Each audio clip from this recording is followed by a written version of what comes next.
जबलपुर में जिंदाबाद जिंदाबाद।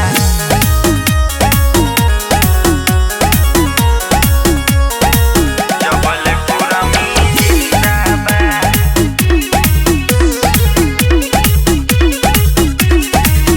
पुरमी के जाति से रवे कहाला रे सुधरिए जइबे परब जहिया पाला रे।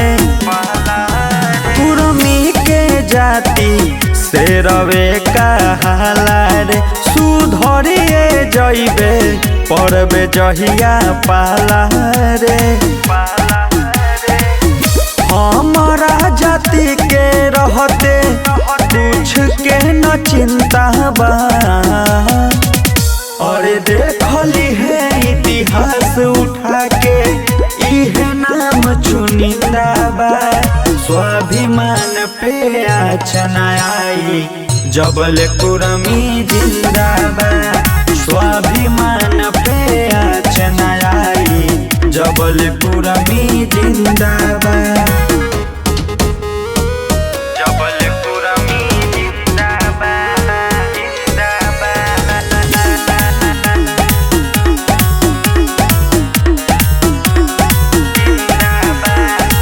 यहाँ कहाँ बाटे केहू कुरमी के टकर में छोटी छोटी बतिया पे गोली मारे घुस के घर में।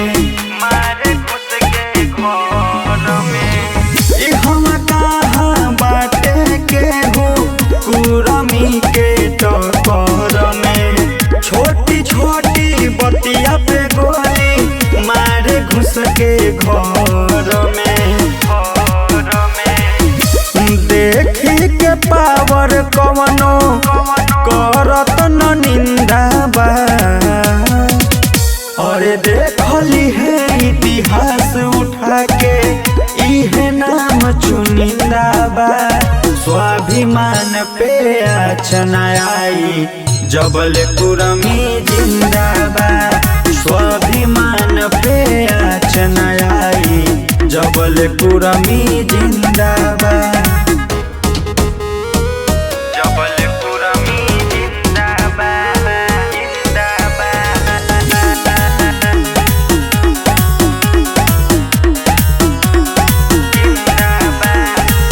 गरमी नहीं सहल जाला रहल जाला दब के।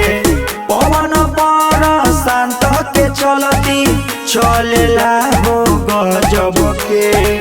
चलेला गजब के। गरमी नहीं सहल जाला रहल जाला दब के। पवन पर शांत के चलती चलेला हो गजब के। हमनी से पिटा के लोगवा केतना शहर मिंदा बा। और देखली है इतिहास उठा के इहे नाम चुनिंदा बा। स्वाभिमान पे आचना आई जबलपुर में जिंदाबाद। स्वाभिमान पे आचना आई जबलपुर में जिंदाबाद।